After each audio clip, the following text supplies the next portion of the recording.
ನೋಡಿ, ಇದೇ ಪಠ್ಯದಲ್ಲಿರುವ ಮತ್ತೊಂದು ಅಂಶ, ಸಾವಿರಾರು ಕೋಟಿಯನ್ನ ಖರ್ಚು ಮಾಡಿ ಚಂದ್ರಯಾನ ಮಾಡ್ತು ಭಾರತ ದೇಶ.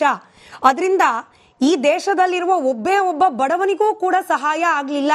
ಹಾಗಾದ್ಮೇಲೆ ಇಂಥದ್ದೊಂದು ಸೈಂಟಿಫಿಕ್ ಪ್ರಯೋಗ ಯಾಕೆ ಬೇಕಿತ್ತು ಅನ್ನೋ ಅರ್ಥದಲ್ಲಿ ಬರೆಯಲಾಗಿದೆ. ಅರೆ, ವಿಜ್ಞಾನಿಗಳಾಗಬೇಕು ಅಥವಾ ವಿಜ್ಞಾನ ಕ್ಷೇತ್ರದಲ್ಲಿ ಏನಾದರೂ ಸಾಧನೆ ಮಾಡಬೇಕು ಅನ್ನೋ ವಿದ್ಯಾರ್ಥಿಗಳು ಇಂಥದ್ದನ್ನು ಕೇಳಿಬಿಟ್ರೆ ಅವ್ರ ಮನಸ್ಸು ಮೇಲೆ ಆಗೋ ಪರಿಣಾಮ ಏನು ಅಂತ ಹೇಳಿ.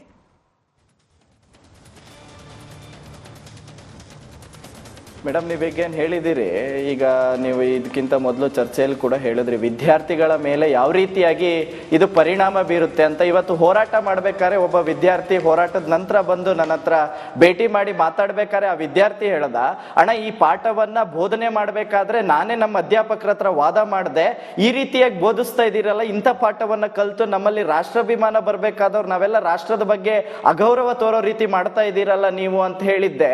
ಅವತ್ತು ನನಗೂ ಮತ್ತು ಅಧ್ಯಾಪಕರಿಗೆ ವಾಗ್ವಾದ ನಡೆದಿತ್ತು. ಆ ನಂತರ ನನಗೆ ಕ್ಲಾಸಲ್ಲಿ ಕೂರಕ್ಕೆ ಆಗಿಲ್ಲ ಅಂತ ಹೇಳಿ ಆ ವಿದ್ಯಾರ್ಥಿ ತನ್ನ ಅಭಿಪ್ರಾಯವನ್ನ ಹಂಚಿಕೊಂಡ ಇವತ್ತು ನಮ್ಮ ಹೋರಾಟದ ನಂತರ. ಹಾಗಾಗಿ ಇನ್ನೊಂದ್ಸತಿ ಹೇಳಿ, ಅಂದ್ರೆ ಈ ರೀತಿ ಪಾಠ ಯಾಕೆ ಮಾಡ್ತಿದ್ದೀರಿ ಅಂತ ಕೇಳಿದ ವಿದ್ಯಾರ್ಥಿಗೂ ಹಾಗೆ ಲೆಕ್ಚರರ್ಗೂ ಜಗಳ ಆಯ್ತು.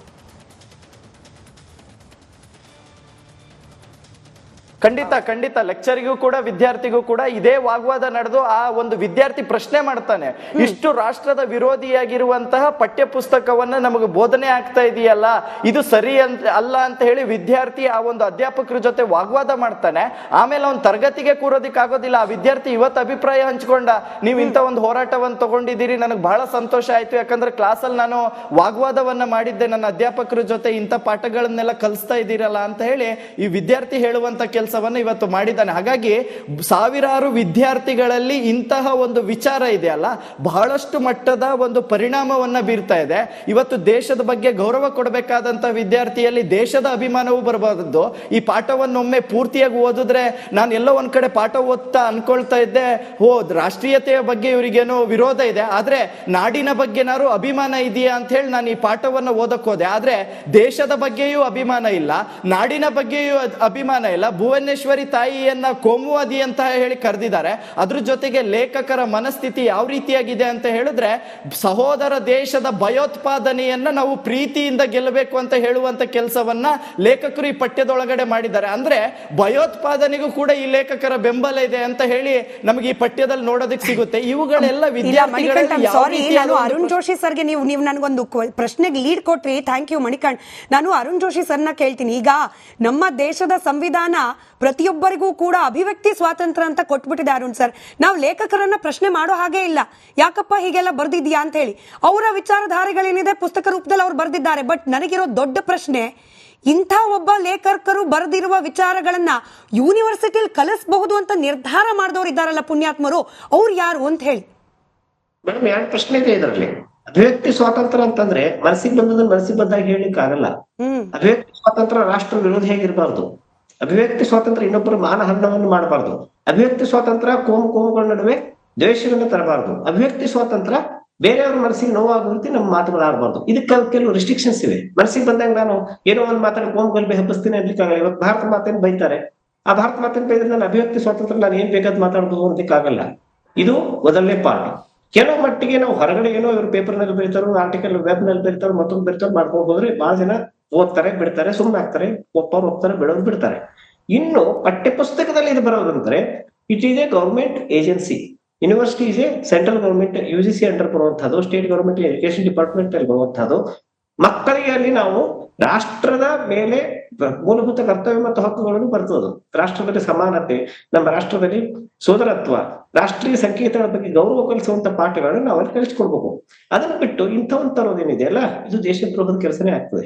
ದೇಶದಲ್ಲಿ ಕೋಮು ಹುಟ್ಟಿಸುವಂತ ಕೆಲಸನೇ ಆಗ್ತದೆ. ಇದನ್ನ ತಂದವರು ಅದ್ರ ಇಬ್ಬರು ಇವ್ರಿದ್ದಾರೆ, ಏನು ಸಂಪಾದಕ ಮಂಡಳಿ ಅವ್ರು ನೇರ ಹೊಣೆ ಅಂತ ನನ್ನ ಅಭಿಪ್ರಾಯ. ಅವ್ರು ಯಾವ್ದೇ ಜಾತಿ ಪಕ್ಷ ಪಂಥ ಮತ್ತೊಬ್ರು ಇರ್ಲಿ, ಅವ್ರೇ ನೇರ ಹೊಣೆ. ಸಂಪಾದಕ ಮಂಡಳಿ ಕೆಲಸ ಅಲ್ವಾ ಇದನ್ನು ಓದೋದು? BOS ಕೆಲಸ ಅಲ್ವಾ? Board of studies academic council ಕೆಲಸ ಅಲ್ವಾ ಇದನ್ನು ಅಪ್ರೂವ್ ಮಾಡ್ಬೇಕಾದ್ರೆ ಓದುವಂತದ್ದು? ಇವೆಲ್ಲಗಳು ನಮ್ಮ ವಿಶ್ವವಿದ್ಯಾಲಯದಲ್ಲಿ ಗವರ್ನರ್ ಮತ್ತು ಇವತ್ತಿನ ಎಜುಕೇಶನ್ ಮಿನಿಸ್ಟರ್ ಯಾವುದೇ ಪಕ್ಷದವ್ರು ಇರಲಿ ಅವ್ರು ಗಮನಿಸಬೇಕು. ಇವುಗಳು 20-50 ವರ್ಷದಿಂದ ಇಟ್ಕೊಂಡಿದ್ದನ್ನು ನಾವು ಇಟ್ಕೊಳ್ಳೋಕ್ ಬೇಕಾಗಿಲ್ಲ. ಅಕಾಡೆಮಿಕ್ ಕೌನ್ಸಿಲ್, ನಾನು law university academic council member ಆಗಿದ್ದೆ 10 ವರ್ಷದ ಹಿಂದೆ. ಒಂದು ಟ್ರಂಕ್ ಅಷ್ಟು ಪುಸ್ತಕಗಳು ಒಂದು ಮೀಟಿಂಗ್ ಬರ್ತಾವ, ಅವ್ನು ಬಹಳ ಜನ ಓದ್ಲಿಕ್ಕೆ ಹೋಗಲ್ಲ. ಯಾವ್ದು ಓದ್ಬೇಕು, ಯಾವ್ದು ನೋಡ್ಬೇಕು, ಮೀಟಿಂಗ್ ಯಾವ ರೀತಿ ತಗೋಬೇಕು, ಇವು ಕೆಲವು ಬದಲಾವಣೆಗಳು ವಿಶ್ವವಿದ್ಯಾಲಯ ಆಡಳಿತದಲ್ಲಿ ಆಗ್ಬೇಕಾಗಿದೆ. ಮತ್ತು ಯಾರು ಸಮಾಜದ ಬಗ್ಗೆ ದೇಶದ ಬಗ್ಗೆ ಪ್ರೀತಿ ಪ್ರೇಮವನ್ನು ಇಟ್ಕೊಂಡಿದ್ದಾರೆ, ಭಕ್ತಿಯನ್ನು ಇಟ್ಕೊಂಡಿದ್ದಾರೆ ಅಂತ ಕೆಲವು ನಾನ್ ಪೊಲಿಟಿಕಲ್ ಮತ್ತು ವಿಶ್ವವಿದ್ಯಾಲಯದ ಆಡಳಿತದಲ್ಲಿ ಇಲ್ಲದೇ ಇರುವವರು ಕೂಡ ಇಂಥವುಗಳ ಮೇಲೆ ಗಮನ ಇಟ್ಟು ಆಡಳಿತದಲ್ಲಿರುವವರು ಅವರು ಗಮನವನ್ನು ಸೆಳೆದು ಇವುಗಳನ್ನ ಕರೆಕ್ಟ್ ಮಾಡೋ ಪ್ರಯತ್ನವನ್ನು ಮಾಡಬೇಕು.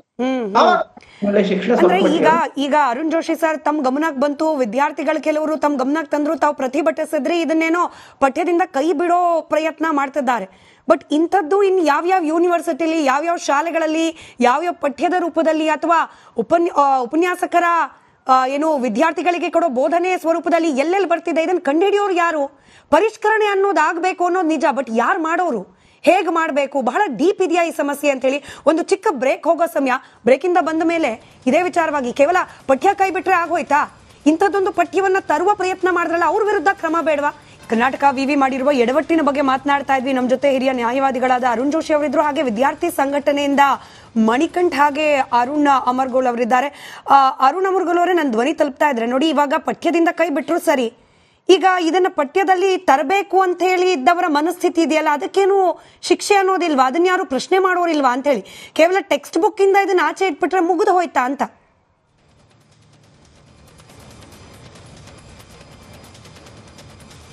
ಮೇಡಮ್, ಏನಿದು ಪಠ್ಯ ಪರಿಷ್ಕರಣೆ ಮಾಡಿದ ಏನು ಸಮಿತಿ ಸದಸ್ಯರಿದ್ದಾರೆ, ಅವರು ಈ ಸರ್ಕಾರಗಳು ಬದಲಾದಂಗೆ ಅವರ ಮನಸ್ಥಿತಿಗಳು, ಏನು ಸರ್ಕಾರಿ ನೌಕರರಿರ್ತಾರೆ, ಸರ್ಕಾರಗಳು ಬದಲಾದಂಗೆ ಶಿಕ್ಷಕರ ಮನಸ್ಥಿತಿಗಳು ಬದಲಾವಣೆ ಆಗ್ತವೆ. ಈಗೇನೆಂದ್ರೆ ರಾಷ್ಟ್ರ ಪ್ರಶಸ್ತಿ, ರಾಜ್ಯ ಅತ್ಯುತ್ತಮ ಪ್ರಶಸ್ತಿ ಪುರಸ್ಕೃತರು ಅಂತ ಹೇಳಿ ಈ ಸರ್ಕಾರವನ್ನು ಮೆಚ್ಚಿಸುವ ಕ್ರಮಗಳನ್ನ ಕುರಿತು ಒಂದು ಸರ್ಕಾರದ ಪರವಾಗಿ ಲೇಖನಗಳನ್ನು ಬರೆಯಲು ಈ ಸರ್ಕಾರಿ ನೌಕರರು ಮುಂದಾಗ್ತಾರೆ. ಮತ್ತು ಇವತ್ತು ಬೆಳಗ್ಗೆಯಿಂದ ನಾವು ಪ್ರತಿಭಟನೆಯನ್ನು ಮಾಡಿದ್ದೀವಿ. ಮತ್ತು ಪ್ರತಿಭಟನೆಯಿಂದ ನಾವು ಮಧ್ಯಾಹ್ನ ವಿ.ಸಿ. ಅವರು ಬಂದು ನಮ್ಮ ಮನವಿಯನ್ನು ಸ್ವೀಕಾರ ಮಾಡಿದ್ರು. ಸ್ವೀಕಾರ ಮಾಡಿದ ಮೇಲೆ ಒಂದು ನಮ್ಗೆ ಭರವಸೆ ಕೊಟ್ಟಿದ್ದಾರೆ, ಇದ್ರ ಬಗ್ಗೆ ನಾವು ಕಠಿಣವಾಗಿ ಆಕ್ಷನ್ ಮಾಡ್ತೀವಿ ಅಂತ ಹೇಳಿದ್ರೆ. ಈಗ ನಾವು ಆಗಲೇ ನಮ್ಗೆ ಒಂದು ಸಮಯ ಕೇಳಿದ್ದಾರೆ. ಏನಂತ ಹೇಳಿ, ನಮಗೆ ನಾಳೆ ಬೆಳಗ್ಗೆ 11 ಗಂಟೆ ಮಟ್ಟ ಟೈಮ್ ಕೊಡ್ರಿ, ಇಲ್ಕಂದ್ರೆ ನಾವು ಆಕ್ಷನ್ ತಗೋತೀವಿ ಅಂತ ಹೇಳಿದ್ದಾರೆ. ಅಕಸ್ಮಾತ್ ಈಗೇನು ಸಂಪಾದಕರಿದ್ದಾರೆ ಇವರ ತಲೆದಂಡ ಆಗ್ಬೇಕು, ಇಲ್ಲಿಂದ ವಿದ್ಯಾರ್ಥಿ ಪರಿಷತ್ ಕೂಡಲೇ ಒಂದು ಹೋರಾಟ ಮಾಡ್ತೀನಿ ಅಂತ ನಾ ಈ ಮೂಲಕ ವಿನಂತಿ ಮಾಡ್ತೀನಿ. ಈಗಾಗಲೇ ಮೇಡಮ್ ಏನಾಗ್ತಾ ಇದೆ ಅಂತ ಹೇಳಿದ್ರೆ, ಈ ಒಂದು ಬೇಡಿಕೆಯಲ್ಲಿ ನಾವು ಇಟ್ಟಿದ್ದೇವೆ, ಇವರನ್ನ ಕೂಡಲೇ ಅಮಾನತಿನಲ್ಲಿ ಇಡಬೇಕು, ಅಮಾನತಿನಲ್ಲಿ ಇಟ್ಟು ತನಿಖೆಯನ್ನ ಮಾಡಬೇಕು ಅಂತ ಹೇಳಿದ್ದೇವೆ. ಇವತ್ತು ಸರಣಿ ಮೀಟಿಂಗ್ ಗಳನ್ನ ವಿಶ್ವವಿದ್ಯಾನಿಲಯ ಮಾಡಿದೆ, ಸಿಂಡಿಕೇಟ್ ಮೀಟಿಂಗ್ ಗಳನ್ನ ಮಾಡಿದೆ. ಆದ್ರೆ ನಮಗೆಲ್ಲೋ ಒಂದ್ ಕಡೆ ಮೇಲ್ನೋಟಕ್ಕೆ ಕಾಣಿಸ್ತಿರುವಂತದ್ದು, ಸಿಂಡಿಕೇಟ್ ಸಭೆಯ ಒಳಗಡೆ ಈ ವ್ಯಕ್ತಿಗಳನ್ನ ಉಳಿಸುವ ನಿಟ್ಟಿನಲ್ಲಿ ಒಂದಷ್ಟು ಜನ ಪ್ರಯತ್ನವನ್ನ ಮಾಡ್ತಾ ಇದ್ದಾರೆ ಅಂತ. ಹೀಗಾಗೇನೆ ಕಾನೂನಾತ್ಮಕವಾಗಿ ಹೋರಾಟ ಮಾಡ್ಲಿಕ್ಕೂ ಕೂಡ ಅರುಣ್ ಜೋಶಿ ಸರ್ ತರದವರು ಸಿದ್ಧರಿರೋದು. ನೀವೇ ನನಗೆ ಇವತ್ತಿನ ಈ ಚರ್ಚೆಗೆ ಸಮಯ ಇದ್ದದಷ್ಟೇ. ಧನ್ಯವಾದ 3 ಜನಕ್ಕೂ ಕೂಡ. ನಮ್ಮ ಮೂಲಭೂತ ಪ್ರಶ್ನೆ ಇಷ್ಟೇನೆ, ಮಕ್ಕಳು, ಅದರಲ್ಲೂ ಡಿಗ್ರಿ ಅಂತ ಸ್ಥಾನಕ್ಕೆ ಬಂದಿರುವಂತಹ ವಿದ್ಯಾರ್ಥಿಗಳು, ಮುಂದಿನ ಭಾರತದ ಪ್ರಜೆಗಳು, ಅವರ ಮನಸ್ಥಿತಿಗಳು ಯಾವ ರೀತಿ ರೂಪುಗೊಳ್ಳುತ್ತೆ ಅನ್ನೋದು, ಯಾವ ರೀತಿಯಾದ ಪಠ್ಯಕ್ಕೆ ತಮ್ಮನ್ನು ತಾವು ತೆರೆದುಕೊಳ್ತಾರೆ ಯೂನಿವರ್ಸಿಟಿಗಳಲ್ಲಿ ಅನ್ನೋದ್ರ ಮೇಲೆ ಬಹಳ ಅವಲಂಬಿತವಾಗಿರುತ್ತೆ. ಅಂಥ ಜ್ಞಾನ ದೇಗುಲಗಳಲ್ಲೇ ಇಂಥ ಎಡವಟ್ಟುಗಳಾಗ್ಬಿಟ್ರೆ, ರಾಷ್ಟ್ರೀಯತೆ, ರಾಷ್ಟ್ರಭಕ್ತಿ, ರಾಷ್ಟ್ರಪ್ರೇಮ ಇದ್ರ ಬಗ್ಗೆನೇ ಪ್ರಶ್ನೆಗಳು ಹೇಳುವಂತ ಆಗ್ಬಿಟ್ರೆ ಮುಂದೆ ಭಾರತ, ಭಾರತೀಯತೆ ಈ ಪದಗಳಿಗೆ ಅರ್ಥ ಉಳಿಯತ್ತಾ ಅಂತ ಹೇಳಿ ಈ ವಿದ್ಯಾರ್ಥಿ ಸಂಘಟನೆ ಹಾಗೆ ಅರುಣ್ ಜೋಶಿ ಸರ್ ಏನು ಅಪೇಕ್ಷೆ ಮಾಡ್ತಿದ್ದಾರೆ, ಕೇವಲ ಪಠ್ಯದಿಂದ ದೂರ ಇಡೋದು ಮಾತ್ರವಲ್ಲ, ಇಂಥ ಮನಸ್ಥಿತಿ ಇರುವವರು ಯೂನಿವರ್ಸಿಟಿ ಆವರಣದಲ್ಲಿ ಇರಬಾರ್ದು, ಅವ್ರ ವಿರುದ್ಧ ಕ್ರಮ ಆಗಬೇಕು ಅಂತ ಹೇಳಿ. ಹಾಗಾಗತ್ತಾ ಕಾದ್ ನೋಡೋಣ. ರಿಪಬ್ಲಿಕ್ ಕನ್ನಡ ಕೂಡ ಈ ಸುದ್ದಿಯನ್ನ ನಿರಂತರವಾಗಿ ಫಾಲೋ ಅಪ್ ಮಾಡ್ತಾ ಇರುತ್ತೆ. ಇದು ಇವತ್ತಿನ ಮಹಾಭಾರತ ಕಾರ್ಯಕ್ರಮ.